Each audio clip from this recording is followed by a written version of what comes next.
Kukučkové hodiny od firmy Hecas 890EX z dreva. Pred domom so sedlovou strechou je drevorúbač, ktorý štiepe drevo, pohybuje sa pri zakúkaní kukučky každú pol a celú hodinu.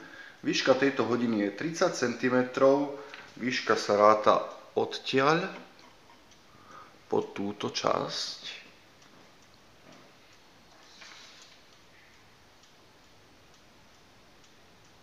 Nočné vypínanie zvuku je manuálne. Typ strojčeka mechanický 8-dňový, materiál celá hodina je z dreva.